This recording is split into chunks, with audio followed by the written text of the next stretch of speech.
cannot build wealth and power until you have a community. We are the only people in this nation that do not have one single solitary community. You cannot acquire power and wealth without a community, and yet we do not have one single black community in America. That's from New York to San Diego. To have a community, you must have three things in it, Paul. You must have a wholly independent economic structure, just like you got one down in Asia town. Two, you must have a code of conduct on how you're going to treat each other, and how you're going to interact with each other, and how you're going to deal with each other and bargain with each other. And thirdly, you must have some form of governance that will control and regulate the behavior of people in your community and deal with other organizations outside your community. Blacks do not qualify on either one of those terms. We do not have communities. So consequently, without a community, you have no place to store your wealth, your value, your history, your culture, your employment, and your business opportunities.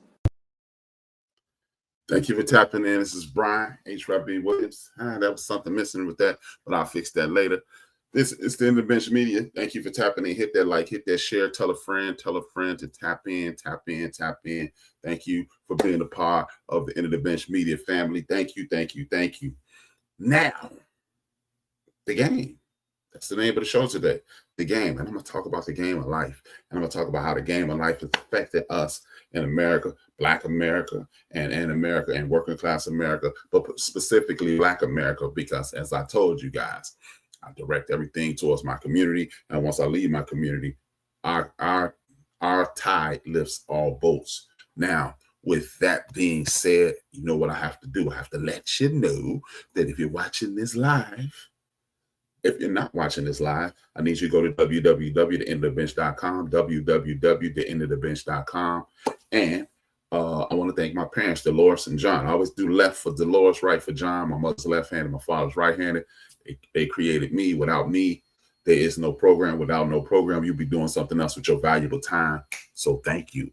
Now, again, if you haven't already, subscribe, hit like, hit share, tell a friend to tap in, comment if you like. And I want to say hello to everyone and thank you for your support. Now, before I even get to the program, the program today is, you know what, I'll do that as I walk through the program. Today's program is called The Game. And the reason I call it The Game, and I use basketball as a reference, this basketball net is a reference, and it's the daily game. You know, my problem with the daily game is this. The daily game, we're losing it. We're losing it because we're playing by rules that have been set up by somebody else in regards to who and what we are and how we move and how we get down. And we can no longer do that. We can no longer do that. People on the continent had different ways of seeing things, ways of knowing meaning ways of knowing the creator, ways of knowing nature, ways of knowing how to do things. And yet and still, you don't, at no point do you hear about these spiritual wars and biblical wars and things of that nature on the continent. It's once we allow people to infiltrate, we are attempting to educate them and uplift them, and then they use all that negative energy against us whereas we do know how to fight, but we were not expecting that fight. No teacher expects the student to attempt to kill them. And that's just it, because you're teaching respect. So respect will slide downhill. So it goes into perpetuity, and then it'll return once the student becomes the teacher, and it's a cyclical situation. With that being said, the game. The reason I use the game in basketball is because we're in free agency in the NBA. And a lot of guys who thought they were going to get 25, 30, 40, $50 million, they're not getting those offers. They're getting 20, 18, 10. A few days ago, I told you guys, I said, hey, man, the NBA is doing everything they can to slow down Black progress. Well, the NBA is 80% Black. How could you say that, HRap? Easily. You invite the entire world in for 460 jobs. You dupe people into believing the money is the key. But what I want you to understand is this. Be self-aware. Self-aware. What do I mean by be self-aware? Be aware of what's going on around you. First and foremost, who are your favorite players in the National Basketball Association today? Stephen Curry, Anthony Edwards, LeBron James, KD, Joker, and Luka maybe, but Ja Morant. Listen to we are the show. So how is it that I'm going to allow you to dictate to me how it's going to go? No, because if you remove the LeBron James, do you know how many people would be unemployed if LeBron James didn't exist? There are people who have made their entire career, Skip Bayless, Stephen A. Smith, and others, based on knocking LeBron James. And he isn't what he isn't. At what point in the history of the world did you hear what Dr.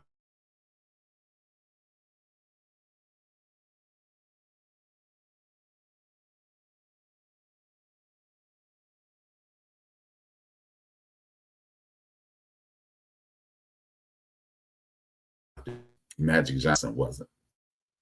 Wilt Chamberlain, Elgin Baylor, any of those guys. You never heard what they were not. You only knew what they were.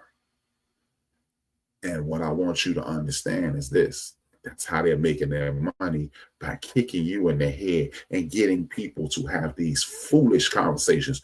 Jordan is better than LeBron. LeBron is better than Jordan. And then it's filtering down to music and things of that nature.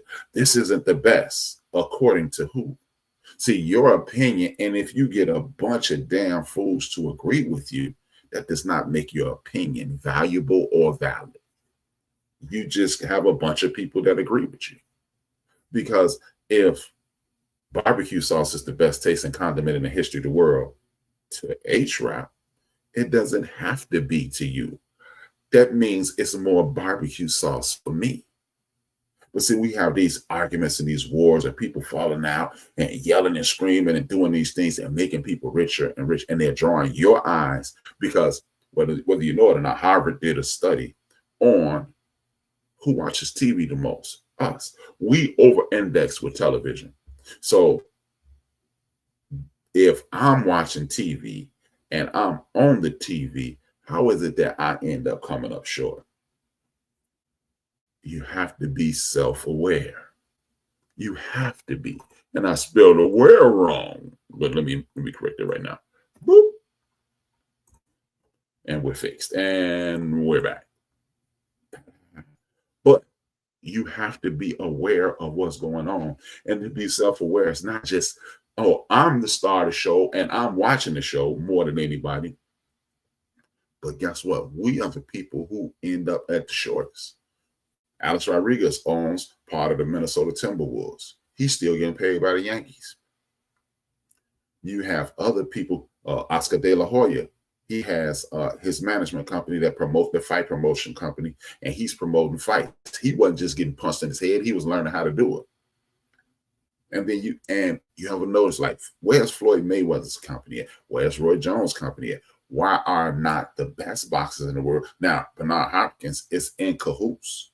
He's a cohort of Oscar De La Hoya, but why would you get in bed with somebody to do something that you need to do? They need you. See, let me invite you in, Bernard, so I can help you continue to make money. Or maybe Bernard, Floyd, and Roy should have got together and dominated and got rid of Bob Arum and got rid of Oscar De La Hoya, or limited their scope in regards to them getting paid. You see what I'm saying? We continue to accept a subservient role in a system that depends on our participation. I mean, we want to be owners in the NBA. Why do you need to be an owner in the NBA? What about the BBA, the Black Basketball Association? What of the NFL, the BFL, Black Football League, MLB, that we already had the Negro Leagues. We don't need anyone but ourselves. But we're not aware enough. Like this slogan, I'm not my ancestors. You damn right you're not your ancestors, because your ancestors wouldn't be doing this. Because when they came out of those death camps called plantations, beautifully called plantations, you know what they did? They said, it's time to get out. And a lot of them kicked it into overtime, and they created their own businesses, and they created their own situations, and they bought homes, and they bought land, and they made sure that they were never in their mind, I'm gonna do everything I can. So as y'all know the slogan, y'all know the mantra of the show, so my grandchildren's great-grandchildren won't struggle. And here we are struggling 100 years later. 60 years after slavery, there was a lot of Black people doing very well, because They walked away from the establishment. They sat there and sharecropped as long as they had to, and then they walked away. And then they said, hey, they ain't not gonna let us in these restaurants. Cool, I'm gonna build my own. In the early teens, you had Black millionaires in places like Philadelphia, New York, and other places throughout this nation that were millionaires because they opened their own restaurants and they had their own clothes. Hey, I thought everybody had their grandmother's name on the collar of their shirts. I didn't know that was, hey man, no, your grandmother know how to make clothes because it said designed by Dolores Pollard. That's my grandmother. Oh yeah, hey, I thought it was so I wouldn't lose my clothes. Hey, I know, hey, mine look just like yours, but this is mine. How you know that's yours? Because your grandmother's name ain't Dolores Pollard. I didn't know that was a skill set. But what we have to do is get back to that. Imagine if we start creating, like my man CJ just popped into the chat room. What if we start buying CJ sneakers? What if we start buying HRap tracksuits? What if we start buying HBCU, something that makes a Negro League jackets and shirts and t-shirts and stuff like that? What if we start over-indexing exclusively in our own only thing? That's why segregation was kicked in, people. Are you telling me the very same people who said in 1925, we don't want free healthcare because they're going to get it? The same people that excluded you from, CJ can appreciate this too, he's a former military man who excluded you from the GI Bill, all of a sudden they said, yeah, we're going to start treating y'all right. And then you still didn't treat us right. No, they realized, and if you watch this movie called Hoodlums, Dutch Schultz was exploiting the people, Bumpy Johnson and the Queen, and they was like, no more. But he started exploiting Black gamblers, gambling houses. And he said to Lucky Luciano, y'all said y'all didn't want N-word pennies. And now those N-word pennies adding up to thousands of dollars y'all want in. And that's what America did. Wait a minute. They spent a lot of money. What you mean to tell me Cadillac was the first one of the first companies they realized it. Cadillac was about to go under. And and one of their marketing people realized there was a lot of Black people paying white people to go get cars, to go get Cadillacs. I'm gonna give you $500, and then you go get that $3,500 Cadillac that I want because I'm rich and I want to drive a Cadillac too. And they opened the doors to Black people, and Cadillac was saved. If you don't know the story, next time I'll come on, I'll play that story for you, like I play all the history videos.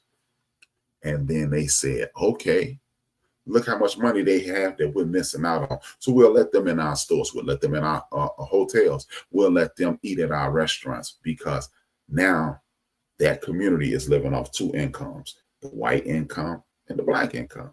See, that's why they start letting brown people in. That's why they start letting Jewish people in. That's why they start letting Latino people in. Asian people in. That's why it wasn't about equality. It wasn't about being fair. They didn't have a come to Jesus moment, so to speak. They had a come to the bank moment, so to speak. And it's time for us to be self-aware, as I just had on the screen, self-aware, properly spelled this time, self-aware, and realize we are the power. If I'm watching TV, that means those beer companies, those liquor companies, those car companies, those tech companies, and whatever else, those commercials are aimed at me. So if those commercials are aimed at me, that means if I move over here, they're going to come over there. If I move over here, they're going to come over here. If I move forward, they're going to move forward. If I move back, they're going to take a step back. It's like a dance we're doing. But it seems that we're unaware of that. It really seems that we don't understand that, which leads me to my second point. We need to learn the game. What's the game? The game is he who dies with the most toys wins. See, we live in capitalism. I'm not a capitalist. I want to earn as much money as I can as humanly possible. And guess what? The game is ever changing unless you buy your own board, unless you get your own dice, unless you get your own pieces, and then you can run your own game. What is run your own game? YouTube. I walked up on YouTube. I ran up on YouTube since January and said, run that bread. And now they've changed the metrics. I went from 400 or 500 hits a day to 25, 30 hits a day because they changed the metrics. But see, this is what we're going to do. This is what we're going to do. We are going to build this platform up in the bench media, and I'm going to take it over to Mansa. See, Mansa is a black version of Tubi with a higher quality and a better payout. See, that's what we have to do. I'm not going to argue with YouTube about my money because, see, they see people like Ali Sadiq and Country Wayne, and they realize, whoa, these people really support them. So let's make it a little more difficult. You see, when you're at the level of Ali Sadiq and Country Wayne, it's not going to really affect you that much. It might affect you 12 to 15%, which is not a lot because your money, they're making money in their sleep. And they got content creators with them, and it's continuing to expand. But when you rap and you only make a few $100, it's a hit. But this is the game. This is the learning of the game. Y'all not the only one with a ball. And if I start attracting, I got 1,200 eyes on me right now. So if I get 10,000 eyes and we go over to Mansa, then Mansa got a better payout, and they're not playing with the metrics because it's a black-owned entity, and we got black-owned products. And then you're going to see other black products, and then you're going to check out rap, you're going to check out this dude and this dude and that dude. That's the game. And the game is they want us in front of them as entertainment. That's the game. Entertainment, yes. See, we don't realize that television shows are a job. See, J.J. Evans, he was going to work to play. Jimmy Walker went to work to play J.J. Evans.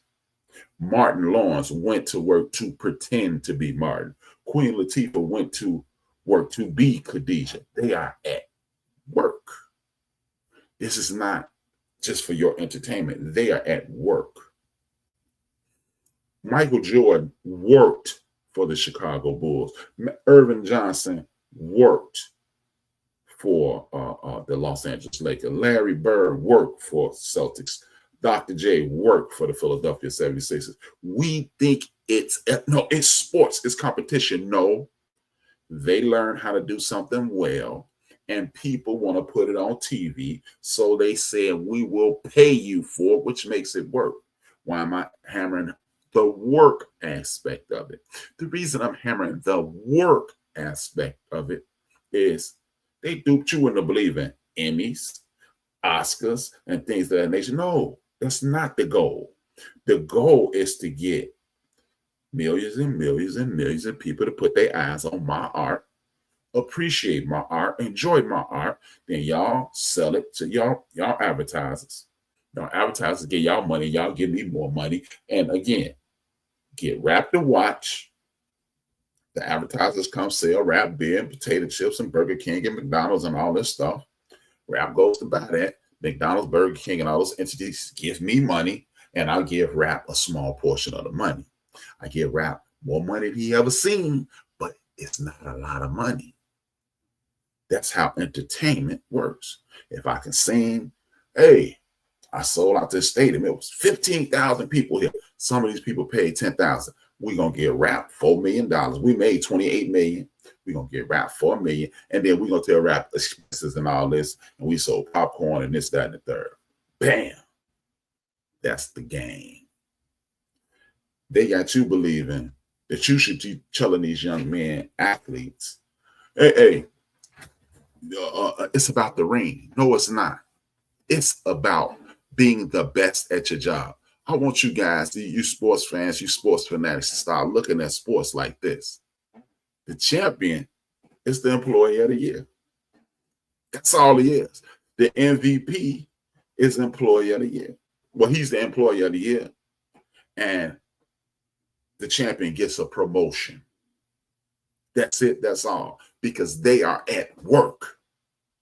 Let me ask you this. When you tell your favorite athlete, whether it be Dak Prescott, whether it be Christian McCaffrey, whether it be whoever, Caleb Williams here in Chicago, whoever your favorite athlete on your favorite team is, when you say he should take less money to win a ring so he could be a champion. This is what I want you to do.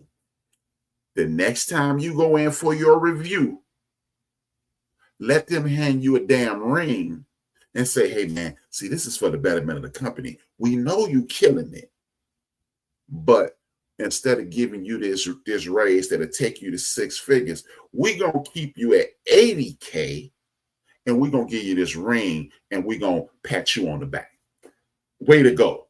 That's what we're going to do. And you will probably go to jail that day. Like, man, if you don't get that damn ring out of my face.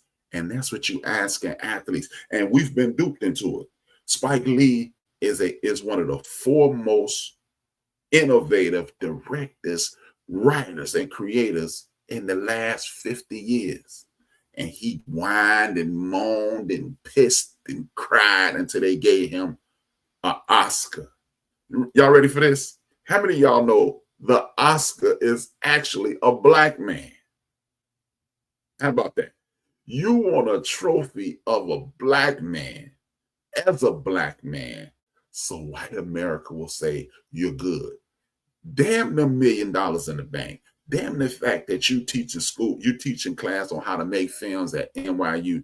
Damn the fact that your movies are synonymous with the 80s and the 90s. Do the Right Things, Malcolm X, Mo Better Blues. You were innovative with She's Gotta Have It. Damn the fact that everybody loves your work. You need that white man to hand you that trophy of that black man to validate. I should have won. Who cares? You ever notice how truly woke people, like our good elder Denzel Washington. Denzel Washington, when you see him and when he geared up, he's usually cut to the finest. When Denzel Washington go up there to get that Oscar, his ties all pulled to the side. He just standing there, yeah, man, thanks for this damn trophy. I'm out. Because he don't care. What people don't know, the person, look it up. This is what I want you to do. This is what I want you to do. Look up the origin of the Oscar trophy. It's a brother named Oscar. It's him. So look it up. That's all you have to do. See, that's the beauty. That's the beauty in having a chat room. Challenge me. Just challenge me. And then you go, I'm going to look it up and prove them wrong. See, I'm not saying that the trophy is for black people. I'm not saying he invented it. But he was one of the first black innovative directors, and they named the trophy after him. But most people don't even know that. Most people don't even know it. And I want an Oscar. But the whole world respects your work.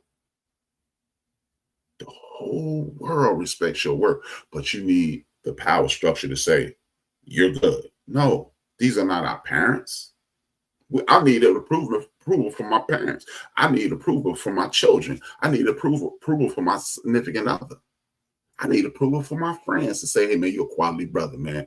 Man, I really appreciate you, man. I like your show, rap, man. I need approval from y'all. You know, the fact that you came in here as WA Radio, that's approval. Because clearly, it's not your first time here. So clearly, I've been saying something worth hearing. That's the approval I need.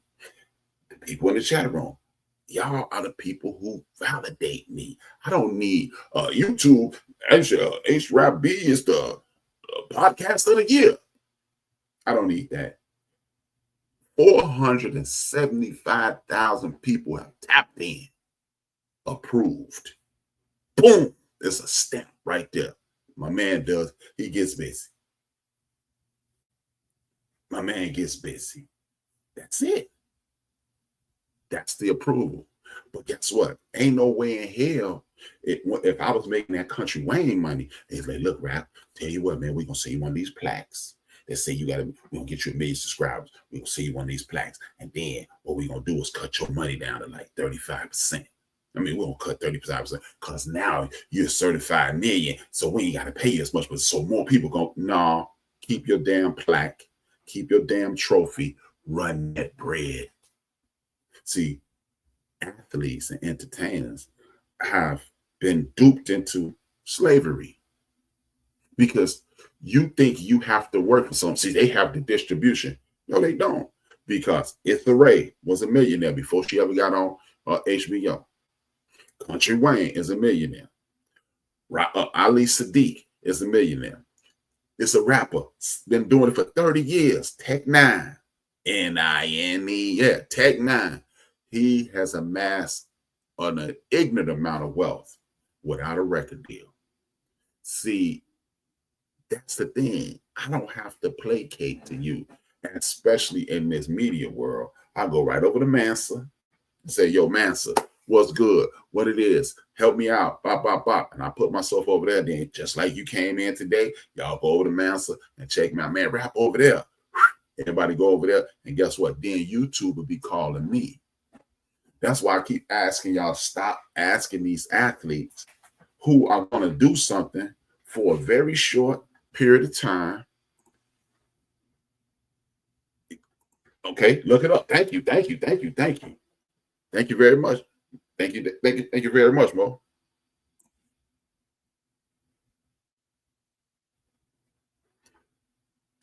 Thank you, brother.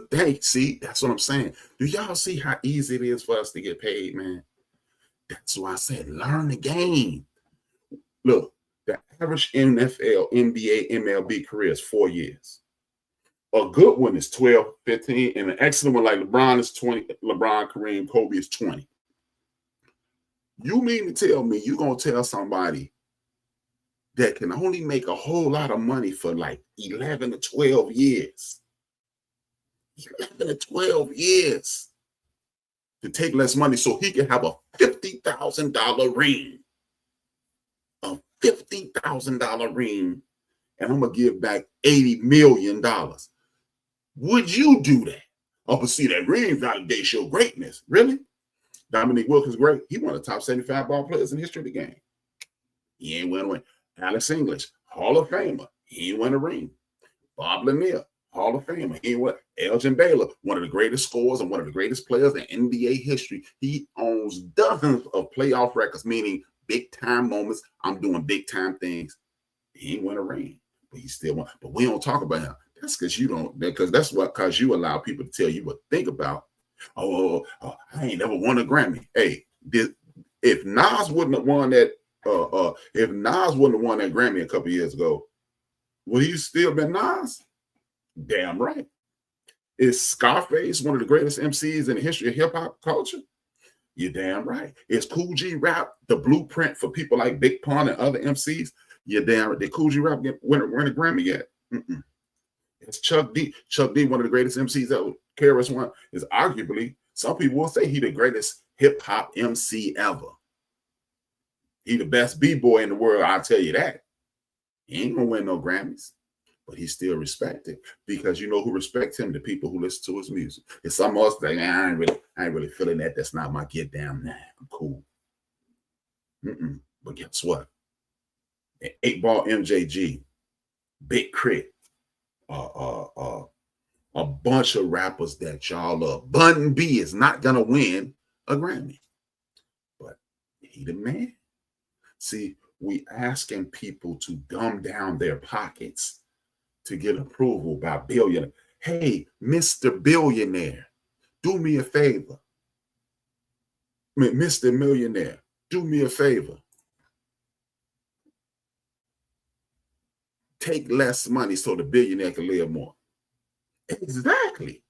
And they ain't got no Grammys, they ain't got nothing because we validate them. We don't need a trophy to say that those dudes are excellent. We don't need that. But we tell athletes do that. You know what we should be doing? We should be telling our young, look, a lot of these young men don't have no fathers. These coaches represent their fathers. Well, we need to be running up on these coaches saying, hey, teach these young men how to buy gas stations. Teach these young men how to create grocery stores. See, because I was watching Gilbert Arenas' show last night, and a clip from his show last night, and Rashad McCants was like, see, they get money too soon. They ain't going to keep playing. If I got $200 million, I don't have to keep playing.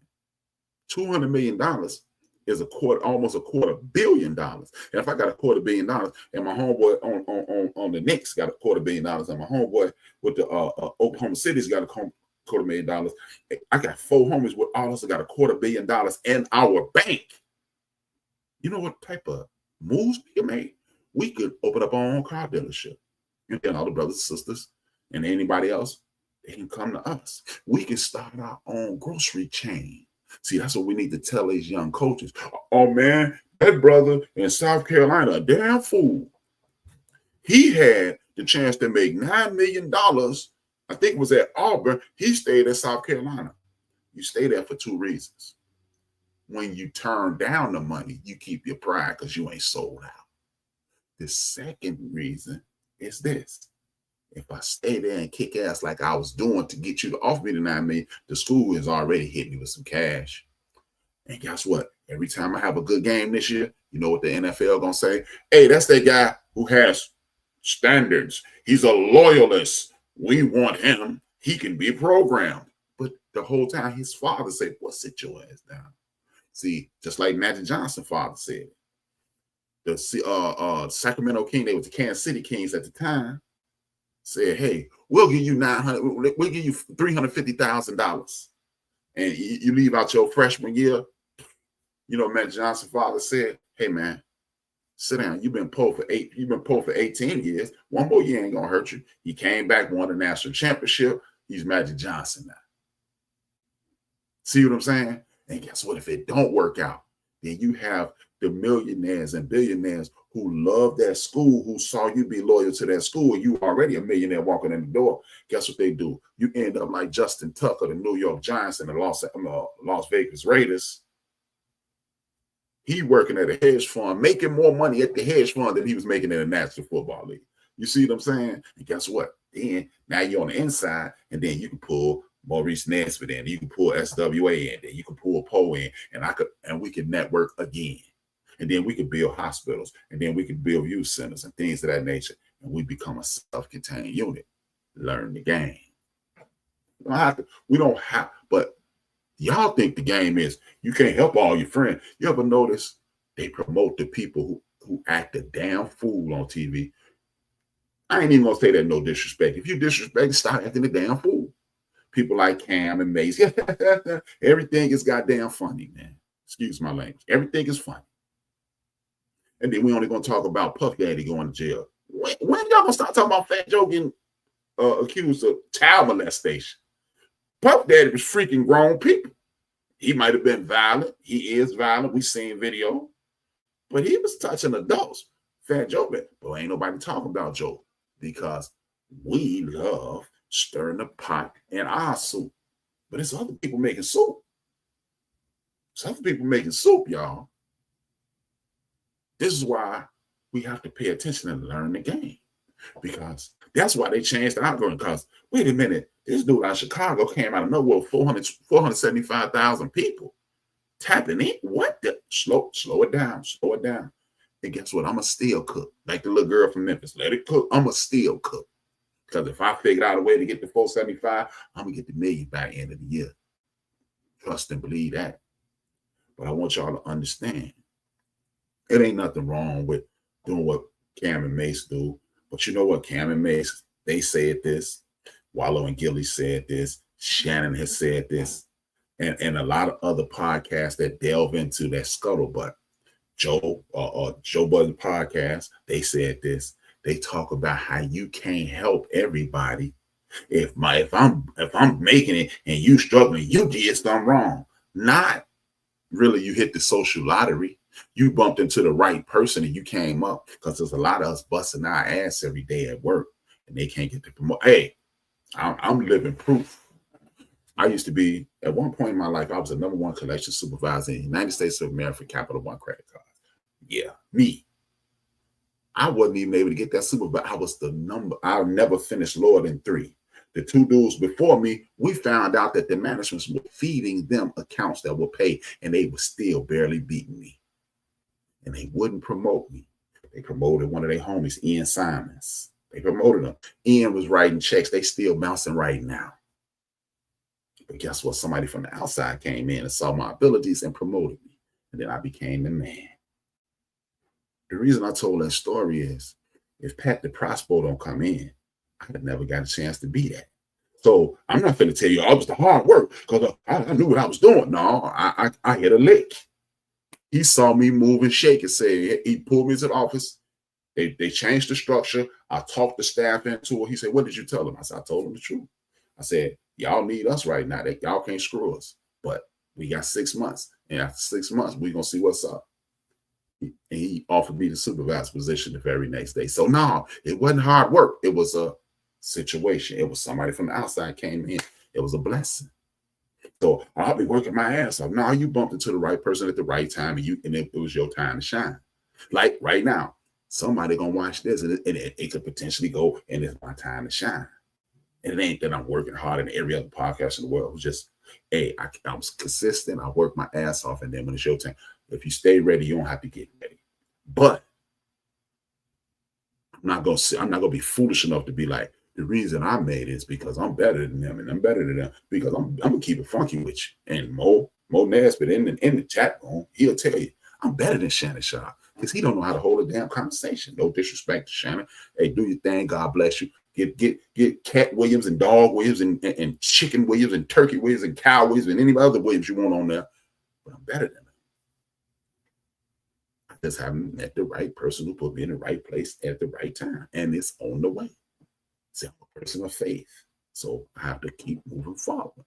But if we learn the game, when we get there, it just escalates and expands and expands. And those people, Vlad TV, you can't help out everybody. Michael Vick said, yes, you can.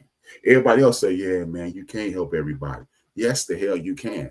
You don't help damn fools, but you can help out anybody you want. If you got $100 million, who the hell is going to invest $100 million?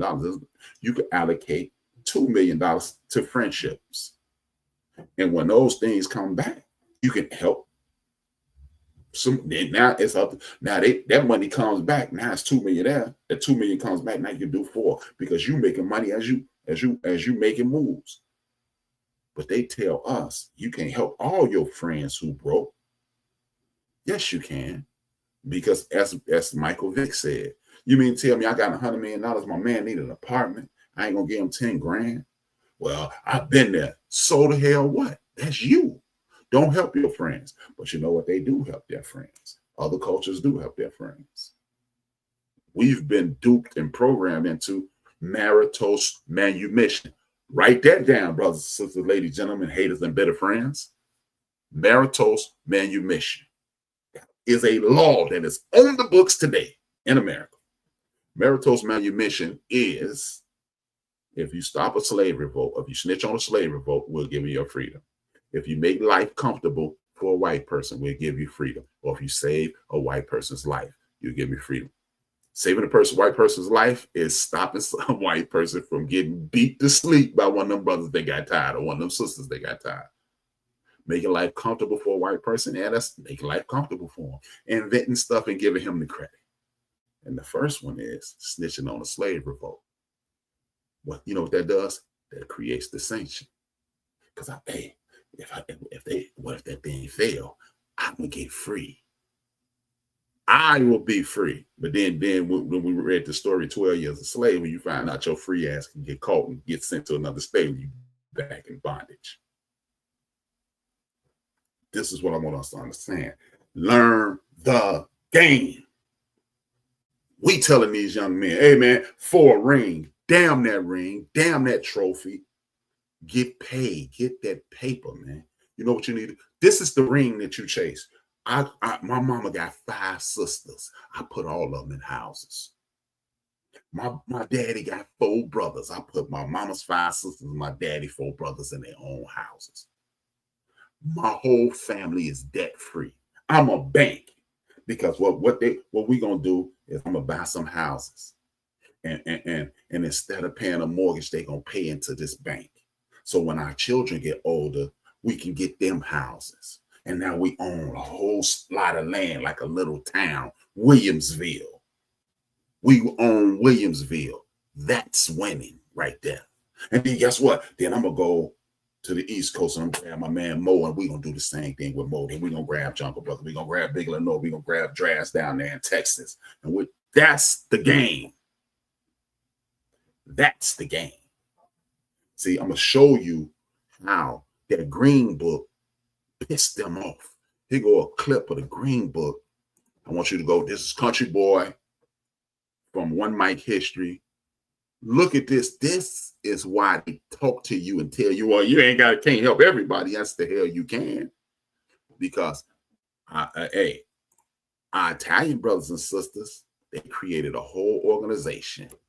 They created a whole organization to help their friends, family, ladies, gentlemen. Watch The Godfather. See, you think The Godfather is about shoot 'em up, bang, bang. It's about honor, loyalty, and family. It ain't about no killings. The killings is what happened when you violate my family.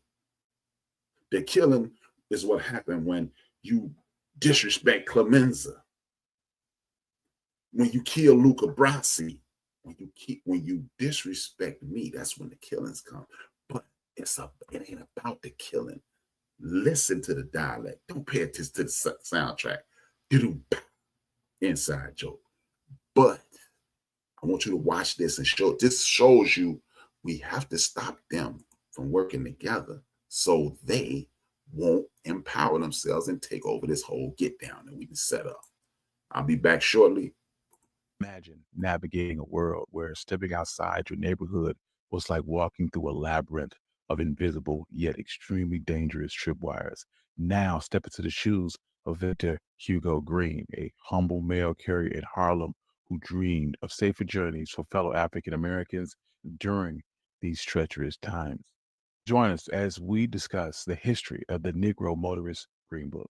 And if you like stories like this, you can find stories like this at OneMicHistory.com. Also, like to support the channel, you can do some on Buy Me Coffee, Patreon, in the description below. But without further ado, let's get started. In a land gripped with the iron fist of segregation, simply traveling could be a perilous adventure. In 1936, the United States was a divided country with Jim Crow laws that cast a long shadow over the lives of African Americans and turning road trips into risky ventures steeped with fear and uncertainty. Victor Hugo Green, knowledgeable about the countless stories of African Americans being turned away from white-only establishments, envisioned a life-saving guidebook. His ingenuity created the Negro Motorist Green Book, which was a beacon of hope in the form of a little green booklet. John and Mary are African-American couple. They hit the road and they shiny new Ford. The sun sets as they arrive in a small Alabama town, only to face rejection after rejection at every hotel that they approach. Exhausted and disheartened, they would turn to the Green Book as a salvation in these tough times. Within these pages, they found not only addresses, but the promise of safety and respect, a guest house where they could rest without fear. Victor Green's guidebook was more than a collection of addresses. It was a lifeline. It provided reassurances in the face of Jim Crow laws and sundown towns, which were towns where Black folks had to leave before sunset. Civil rights leader John Lewis recalled his family preparing for a trip in 1951. There was no restaurant for us to stop at until we made it out of the South. So we took our restaurant right there in the car with us, stopping for gas, to use the restroom, to careful planning. Uncle Aldous had made the trip before, and he knew the places that would offer colored bathrooms and which were better to pass by. Our map was marked and our route was planned that way by distances between service stations where it was safe for us. Now, safe for us to frequent. Safe for us to frequent. See, this is why people, oh man, segregation is over. Segregation is over because we start putting that paper in our pocket. See, I don't want no niggas here. Cool. I'm just going to spend $85, $90. Wait a minute. I want y'all money. And then Jeb down the street start taking our money. But then Tyrone starts saying, hey man, forget Jeb and Cleve. Come to my joint. And see, but this is why if we stop and start paying attention, this is why you know it's more of us than them. See, you think it's a lot of Black people in New York and Philadelphia and Detroit and Chicago and Milwaukee. First of all, it ain't a lot of people in St. Louis. It ain't a lot of people in Milwaukee. It ain't a lot of people in Minnesota or Detroit. Now, it's more black people in Detroit. Detroit is a bad example of what I'm talking about, but it's a lot of people in Detroit, Chicago. There's a lot of black people in Cleveland, but there ain't a lot of black people above that Mason-Dixon line. The most black people to this day in this country is from Texas to the Atlantic Ocean, from Tennessee, Kentucky on down, those former Confederate states. So if that's where the most black people are, and it's Chicago, 60% black, if you didn't know. And LA got a whole bunch of black people. If it's that many black people outside of there, and they're still collectively, they can't add up to the black folks in the South, do you realize how much money they was missing out on? So wait a minute, this whole country is built on theft and money, debauchery and money. So we got to get them Negro pennies. And they weren't saying Negro. See, this is why you have to reprogram yourself. See, we think we got the riddle of Sphinx. No, we actually threw the riddle of the Sphinx away. Because I could shop at Bloomingdale's, and I could shop at Dillard's, and I could shop at Macy's now, when I should have kept shopping at Alleganza. And I should have kept reading Ebony. I can read Time magazine. I could read Time and Life. We're on the cover of those. Let me get a subscription to Time and Life when I should have kept subscribing to Ebony and Essence and Jet. I can buy Mary Kay now when I should have kept using Fashion Fair that was designed for my brown skin. But no, again, that's their trophy. Mary Kay is the trophy. Bloomingdale's is the trophy. That's the ring. We walked away from our brands. And we walked away from our stores. And we walked away from our seamstress. Boy, look at, watch this. Let me show you how God makes it so you can see where you are messing up. Most people love this TV show Power. Most people put on their glad rag. I'm finna go to the club. I'm finna go to Macy's and get me some shop. I put it together. And do you see me? What did Ghost do when he wanted to get shot? When Ghost tried to level up 50 Cent's son, he took him to a tailor to get a suit designed for him. Not the Jungle Brother gonna have the same suit on. And then we got the nerve to be like, look at this man. He got that because I got it. No, jackass, you ain't the only one with a debit card. They let him in Macy's too. It was right next to him. You 2X, he 3X. Dumbass. But you thought you did something. Oh man, and see, these the exclusive Jordans. So they only made them for you? No, it was only 10,000 made. So it's 10,000 people walk around with those shoes on. Yeah, but it's only 10,000. YBD, you big dummy. You could just go buy a pair of Converse and have the same shoes everybody had on. Because guess what? Everybody not gonna wear the same shoe on the same day. But we thinking we doing something. And the whole time, hey, you want to be in with us? Come buy our stuff. That's one of the reasons I love moonshine. I'm not buying that expensive crap that I could get a bottle of moonshine for $10 and gonna last me twice as long. I'm drinking that swill y'all drinking full of sugar and other nonsense. I'm gonna buy this moonshine from my cousin uncle. I know that sounds crazy, my cousin uncle, but hey, I got a cousin and his daddy ain't kidding me. His daddy ain't kidding me, his brother. His daddy brother is his uncle. Work with me. Stop hearing, listening. Stop hearing, stop listening. But the Green Book forced us to go to black restaurants. And then they start having what they used to call flop houses and stuff like that. And we going to spend the night at this house. And we're going to give these people $10, $12. And they are black. And they coming up. And they build it like Fred Sanford. They building the Sanford Arms. And then all of a sudden, instead of the Hilton, we stand at the Jackson or the Washington or the Soul or whatever. Like here, it's a restaurant called McArthur's. It's been open 30 years. It don't be nothing but us in there. It don't be no fights. It don't be no arguments. It don't be no it's some good food. A whole lot of people ain't going there though, but we go there. When you're in Chicago, you go get you some Harris chicken, you get some Uncle Raymond's. That's us.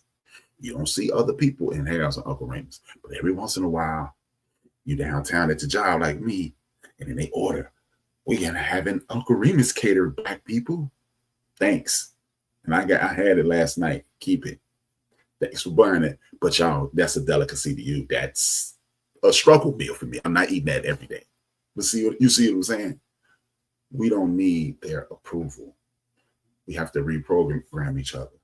So we can stop telling our young men, hey, go and leave school after a year and try to get a job that's going to last for 4 years. Or you can say, hey, son, you like to work on cars?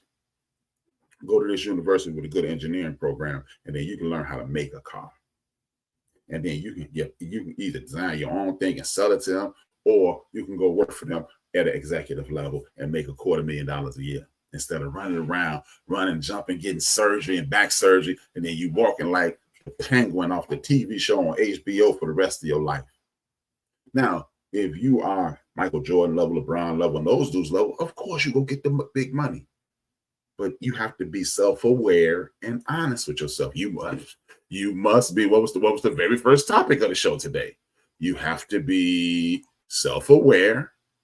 You have to learn the game, and then you have to reprogram yourself, because some of us need to be doctors, some of us need to be lawyers, some of us need to have a political science degree, some of us need to be engineers, some of us need to be software engineers, some of us need to be mechanics, some of us need to be plumbers, electricians, heating and air conditioning people. Because if we start doing that, guess what? If you have a reputation of doing the best work, people come find you. And guess what? Then we can rent out gyms or their gyms and start our own little leagues. And then guess what? We have our own leagues. And then we move and shake and put it in the situation. Our situation. We've done it before. If we could do it 100 years ago, if we could do it leaving the 1800s and start the Negro Leagues, how in the entire hell could we be in a whole other century and not do it? We're 2 centuries later, 1800, 1900, we're in 2000, and we're 25 years into that, and we still talking about, they ain't gonna let us do that. So reprogram yourself to the greatness that God programmed into you. And then once you get that program running properly, you're killing it. You don't need a record deal. Why would you need a record deal and you got Apple Music?